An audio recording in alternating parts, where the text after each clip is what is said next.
जी, आपका नाम क्या है सर? देवेंद्र कुमार सिंह। अच्छा सर, तो आप सेना में कब गए और कौन कौन सी लड़ाई लड़े आप? 1994 में मैं ज्वाइन किया था जी जी और 1999 में जो करगिल युद्ध हुआ था, जी, लगभग जी। 62 दिन का करगिल युद्ध था। जी जी। उसमें मेरा नंबर पड़ा था हाँ हाँ और उस लड़ाई में मैंने बहुत अदम्य साहस से अपना वो किया था। हाँ हाँ। उसके लिए मुझे भारतीय सेना ने सेना मेडल से भी नवाजा था। क्या वाक़या था युद्ध के दौरान जो है जो युद्ध आपको के याद है? वाक़या तो हम सिविल लोगों से बहुत ज़्यादा नहीं शेयर कर सकते, लेकिन बहुत विषम परिस्थिति थी, बहुत कठिन परिस्थिति थी। उस कठिन परिस्थितियों से हमारे देश की सेना ने बहुत ही सलीके से और बहुत ही बहादुरी से लड़ करके हमारी केवल पैदल सेना ने उस विजय को हासिल किया था, जिसको हम करगिल दिवस के रूप में 26 जुलाई को मनाते हैं। अच्छा, और आपके साथ कोई घटना वहाँ घटित हुई? हाँ, मेरे साथ बहुत एक घटना घटी थी जिसमें आरटी सेल का मुझे कंधों पे और सिर में वो लगा था, जिससे मैं हॉस्पिटलाइज हुआ था। लेकिन मैं जैसे ही वापस मेडिकली फिट हुआ, फिर मैंने जा कर के अपनी प्लाटून के साथ ज्वाइन किया था और फिर मैंने जब तक वहाँ पे युद्ध चला, बहुत ही साहस से और बहुत ही अपने टीम के साथ में हम लोगों ने बहुत ही अच्छे तरीके से युद्ध को लड़ा था। कौन सा दिन था, मतलब याद है वो घटना? 6 जून की घटना थी जो मेरे साथ घटी थी।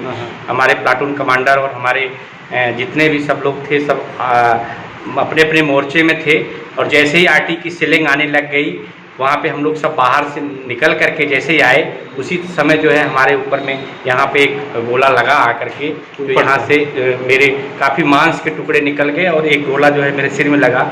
27 स्टेसेस मेरे सिर में आए थे और वहाँ से हेलीकॉप्टर से मैं आर्मी हेडक्वार्टर शाम तक एडमिट हो गया था। जी जी। और लगभग 1.5 या 2 दिन तक मुझे नहीं पता था कि मैं कहाँ हूँ।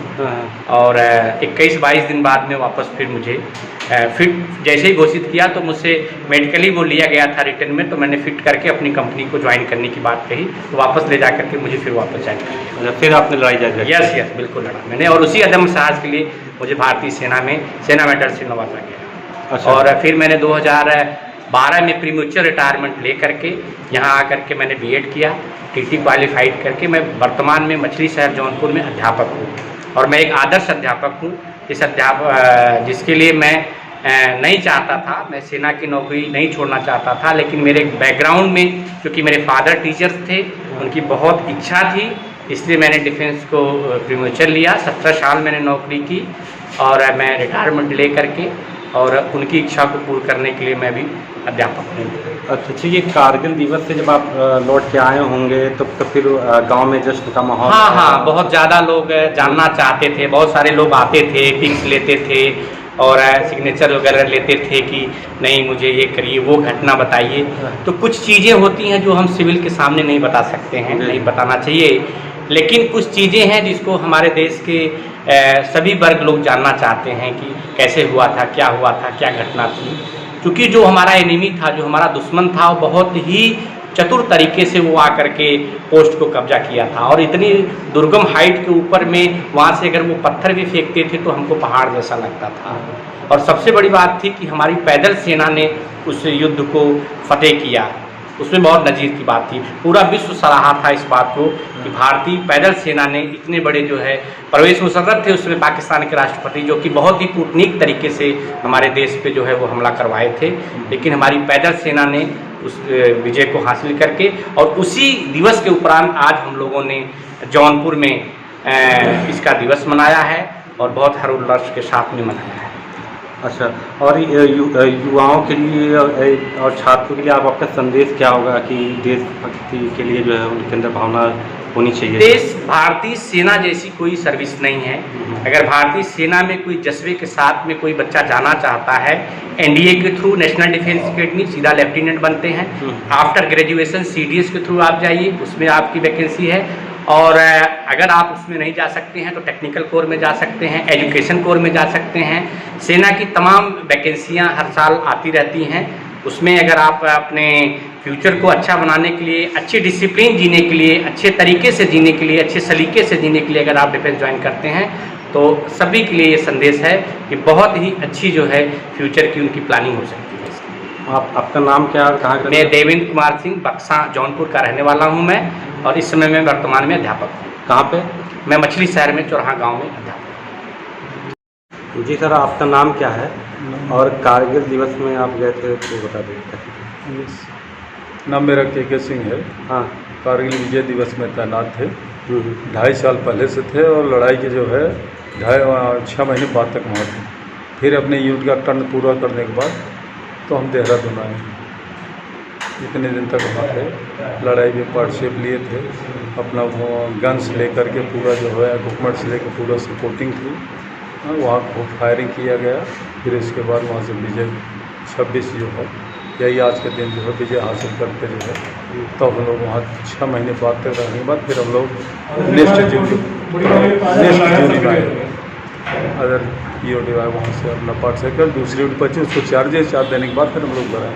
कारगिल का जो लड़ाई थी वो कैसे अचानक छिड़ी और वो मंजर अचानक इसलिए छिड़ी लड़ाई की पोस्ट हमारा था बिल्टर। जब बहुत बर्फ गिरती है तो पोस्ट को खाली कर दिया जाता था। हाँ।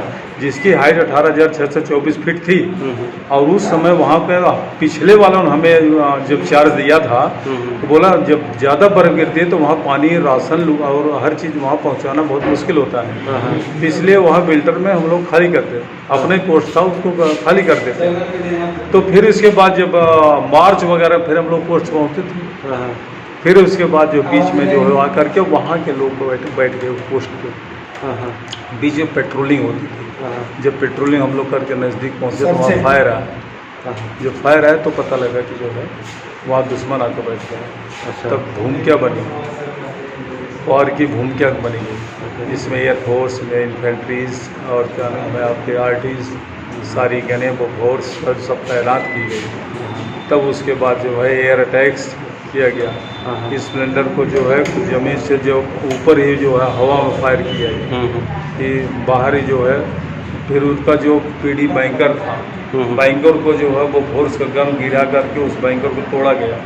जब टूटे तो वहाँ दुश्मन लोग बाहर आए तो पीछे इन्फेंट्री लगी, आगे गोला आर्टिक था, पीछे इन्फेंट्री नज़दीक पहुँच करके तो उन्होंने जो है इन्फेंट्री ने जो है उन्होंने उसको कैप्चर किया। जिसमें ऑर्डर को न मानते हुए जोगिंदर यादव ने जो है जबरी खड़े होकर के कम से कम 20 लोगों को मारा, लेकिन उसको 36 गोली लगी। अच्छा। फिर भी बचा, शहीद नहीं हुआ, बच गया। अच्छा। आज तारीख में उसके अवार्ड से जो है उसको जो है पुरस्कृत किया गया। और यहाँ पर अच्छा सर, अब अभी आप बता रहे थे कि आप लोग जब वहाँ बंकर के अंदर थे तो एक गोला के गिरा था जिसमें आप पाकिस्तान गोला आया था। वहाँ पर हमारे जो है गन पोजीशन में गिरा था। क्या क्या घटना थी वो जो है? घटना ये थी कि वहाँ हम लोग गन पोजीशन में थे, बहुत बड़ी हाइट के नीचे डेप्थ में हम लोग वहाँ प्रेजेंट थे जी। तो यहाँ पर ये अनुमान लगाया कि यहाँ गोला आने क्यों गोला आता था तो ऊपर क्रेस्ट हो जाता था, वहीं पहाड़ी से टकरा जाता था। लेकिन ये गोला ऐसा आया कि वहाँ आकर के वहाँ फटा। तो सबसे पहले जो है गोला आने से पहले 2 कुत्ते हम लोग पाले थे, कुत्ते भागे। तो हम लोग सोचे भागे क्यों हुए, तो ये अनुमान लगाया गया कि इनको पहले आभास हो जाता है कि हाँ यहाँ खतरा है या गोला आने वाला है। वो भागे, हम लोग उन्हें देख करके हंस रहे थे। इतने गोला ब्लास्ट हुए, 22 राजपूत के 12 लोग जो है तुरंत स्पॉट ऑन स्पॉट खत्म हो गए। उनकी जो है उनकी गन से। अच्छा। उनकी गन से फायरिंग आई, वहाँ जो है 12 लोग एक बैग खत्म हुए। और हमारी गन जो है कुछ मतलब कि गन के स्प्लेंडर लगे, गन भी थोड़ा डैमेज हुई हमारी। लेकिन फिर उसको बना के फिर रेडी किया गया। अच्छा, आपका पूरा नाम क्या है और आप रहने वाले कहाँ के हैं? मेरा पूरा नाम कौशलेंद्र कुमार सिंह है। शॉर्ट में मुझे के सिंह कहते हैं। और भूतपूर्व सैनिक जो जिला भूतपूर्व सैनिक अध्यक्ष कार्यवाहक अध्यक्ष हूँ। जी जी। जो कि पूरे जिले का काम देखता हूँ। जौनपुर में कहाँ के रहने वाले हैं? जौनपुर में कहाँ के रहने वाले हैं? जौनपुर में रहने वाले हैं। गाँव पड़ता मेरा बड़ाई पार के पास बंगालीपुर गाँव है। अच्छा सर। वहाँ का रहने वाला हूँ। और शहर में यहाँ DM आवास के सामने वहाँ निवास करता हूँ शहर में जो। अच्छा। और आप सेना में आपका भर्ती हुए थे? सेना में भर्ती हुए थे 82 में, 1982। और स्वैच्छिक सेवानिवृत्त लिया? स्वैच्छिक सेवानिवृत्त लिया? सेवानिवृत्त 2001 में जो है जनवरी में हम रिटायर्ड हो गए। यहाँ पे आ गए देखने के बाद फिर आकर के वापस। कौन सी लड़ाई देखे आप? पहले हमारी श्रीलंका थी। वहाँ 9 महीने थे। दूसरा कश्मीर उग्रवाद आइस पर लड़ाई घोषित हुई। इस पर लड़ाई घोषित हुई। कश्मीर उग्रवाद 3 साल चला। हाँ हाँ। तो उसके बाद फिर जो है कारगिल चले गए वहाँ पर क्या नाम है, सियाचिन ग्लेशियर, जो हमारी 2 बैटरी पार्टनरशिप वहाँ सियाचिन ग्लेशियर का जो -32 टेम्परेचर में रहते थे। उसके बाद फिर जो है हमारी 1 बैटरी वहाँ पर कारगिल के लिए वहाँ हमेशा पहले से रही, उसके सपोर्ट में हम लोग जो वहाँ पर रहे थे। लड़ाई ख़त्म हुई आज के दिन, आज के तारीख हमारी लड़ाई ख़त्म हुई। इसके बाद 6 महीने और वहाँ प्रेजेंट रहे। फिर इसके बाद वहाँ से हम नेक्स्ट लोकेशन में गए। आपका नाम क्या है और सेना में? हौसला प्रसाद पाठक। जी जी। सेना में कब गए? सेना में 1969 में गया। कौन कौन सी लड़ाई आपने देखी? पंजाब की 1984 लड़ा, सिख विरोधी दंगा, उसको शांत किया। श्रीलंका गया, लिट्टे को शांत किया, लंका गवर्नमेंट को फ्रीडम दिलाई लिट्टों से। पुनः वापस आया, तरह तरह की यूनिटों में घूमता रहा, समय समय पर प्रमोट होता रहा।